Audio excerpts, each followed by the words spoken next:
thought that I would do real well, and I kind of wanted to do it. You know, it was just a little intimidating watching these big old 300-pounders out there. I didn't want to really be out there with them. And Randy Couture kind of got into it, and I've been training with Randy for years for wrestling. The two of us have been our main training partners. And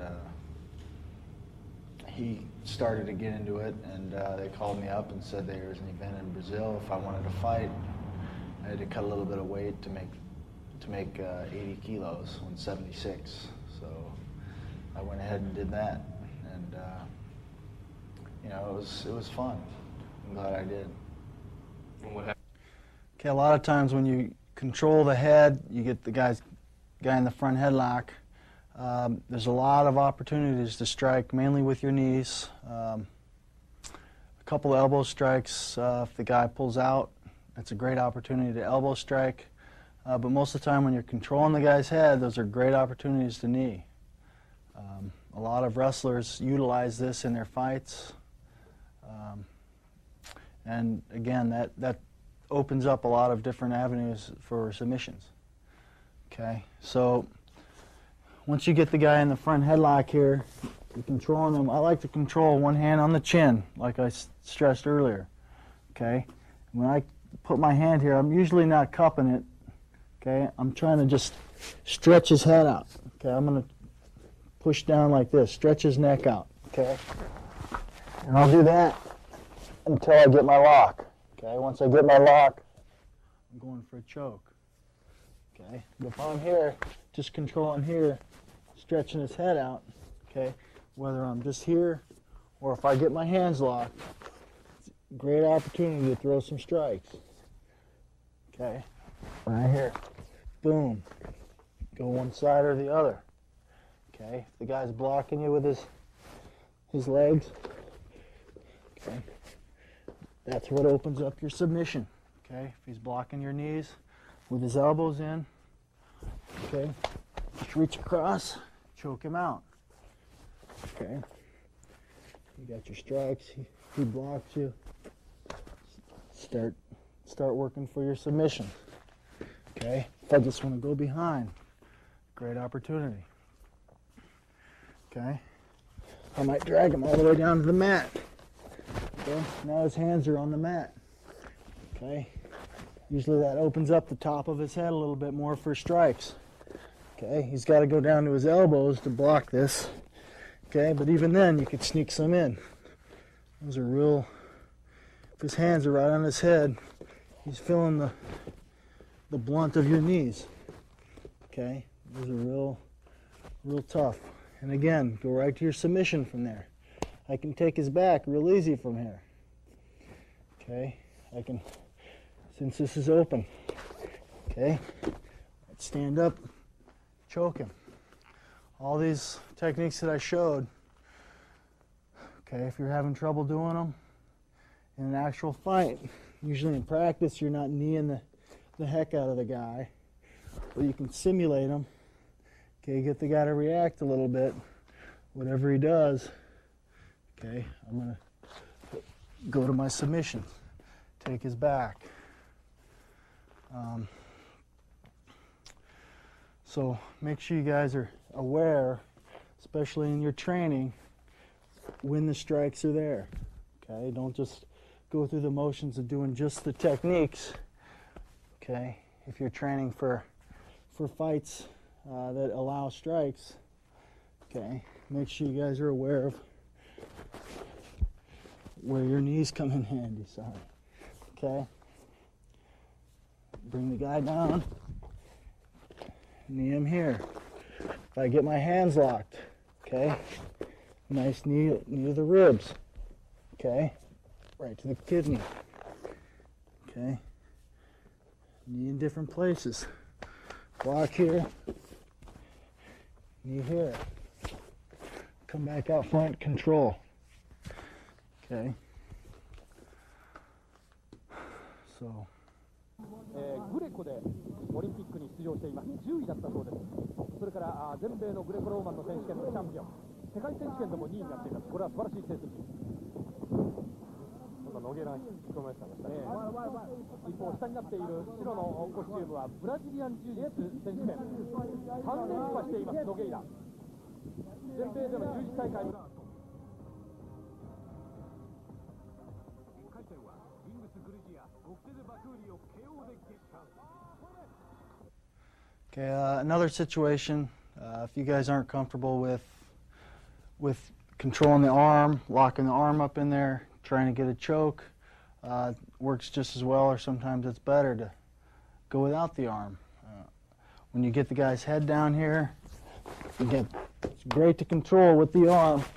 Okay, I got his chin here, even if on his feet or if he's stretched down to the mat.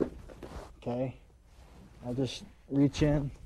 If I'm controlling there, reach in and grab my own hand here, okay? And I put his throat right in the little, right by my wrist right here, the little hole, okay? Now I'm just gonna stand up. Keep your elbows in tight, pinch in here, suck it right into your body, okay? Okay. So if I'm here, okay, a lot of times the guys fighting hands or whatever, you still should be able to reach in, grab your own hand, come right here. Elbows in. Make sure you always get the back of his head trapped, okay, somewhere on your stomach. The lower the better. It's closer to your hips, okay, right here. Doesn't matter a whole bunch if you get his head turned to the side a little bit if he's looking the wrong way. Just reach in, crank on his throat with his head sideways. A lot of times that'll make it better. Okay, always want to keep it tight. Okay, step in. Okay. Guy's on the mat. Okay, just step up. Okay, put his head right in the little pocket right here. Okay. Keep it tight. Just stand up with it. Hip in. Okay, all right. Okay, and I've been going over counters to these as well. The basic counter, if the guy gets there, obviously is to keep him off your throat. A lot of times, just control one hand. Okay, if he doesn't have his arms locked, okay, take one hand up. Okay, pull it off, keep this. Okay, it's almost impossible for him to choke you with one hand. Okay, and it's really easy for you to slip your head out. Okay, if I get his hand here, I'm just going to take my head right out the hole. Keep control of this. All right. So again, if he's controlling the front headlock and he's lets go of his lock to reach inside, okay, to reach in without the arm, take the one that's already there, okay.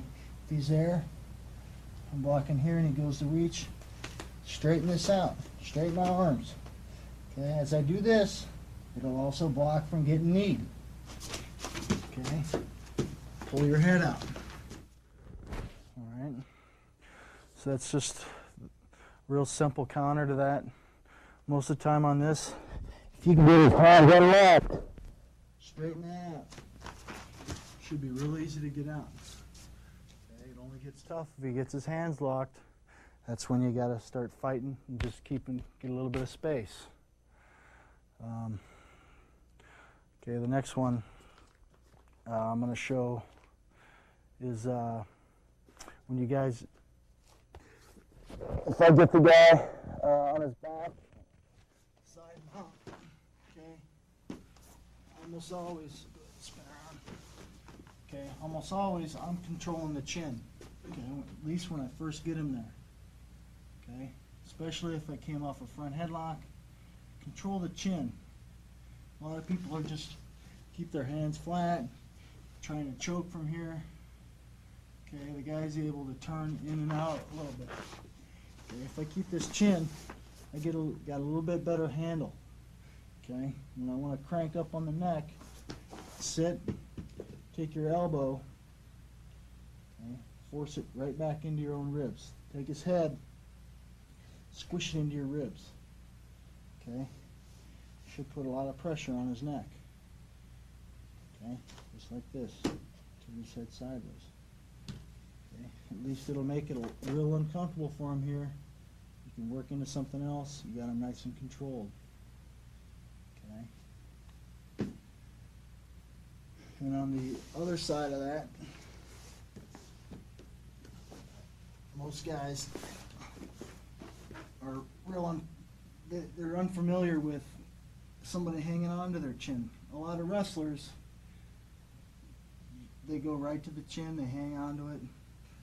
So unless you've wrestled with a wrestler or you are a wrestler, a lot of times you don't hang on to the chin. So if a guy does that to you, he's on your chin.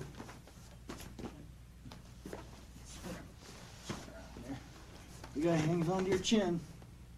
Okay, take your head, straighten your head out, just pull it off. Okay, once you get the hand off, unless you keep your head turned towards the hand, he can't lock it back up. Okay, if I'm in here, just keep your chin that way, head back, and it's real hard for him to lock it back up. Okay, he has to usually go into it, get it tight, try and crank on your neck. Okay, if he's trying to crank on my neck, come here. A lot of times I'm just going to bring it on out. Okay. Yeah, I think that this no holds barred and UFC, especially the UFC in the United States, has helped out the popularity of wrestling. A lot of younger kids, high school age, watch these fights, start wrestling for the first time, as well as people that are already out of college, older people, men and women, want to learn how to wrestle, how to take the guy down. They see a lot of the wrestlers doing fairly well in the UFC, and they just want to learn how to wrestle. And I think that that's definitely helped out, our country in wrestling, and I think we'll see more results with that later once the younger kids get up to my level. The popularity of the sport is just growing. More than I've seen it grow in a long time.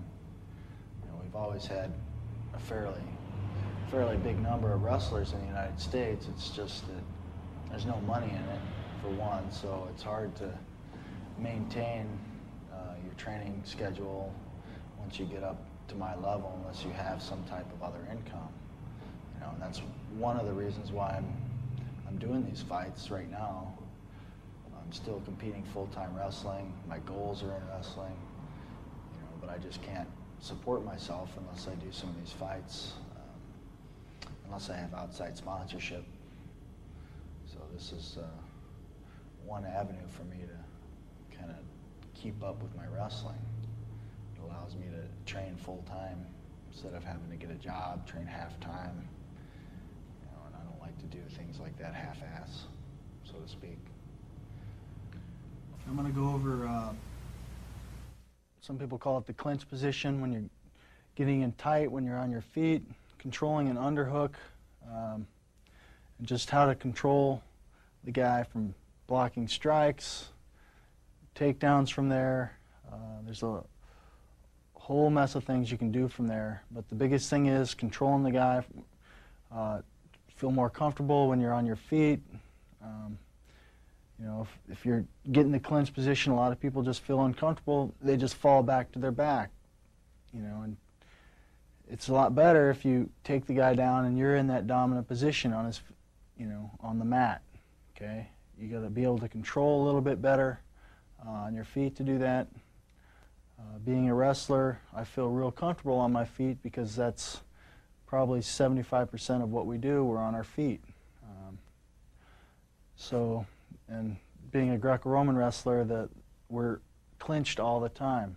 Okay, we always have to be in contact, fighting hands, controlling underhooks, controlling the guy's head. So I'm just going to go over a few of those positions from an underhook. First thing, I just want to go how to get into an underhook. You guys are out here, you're safe distance apart, how to kind of get in tight, without getting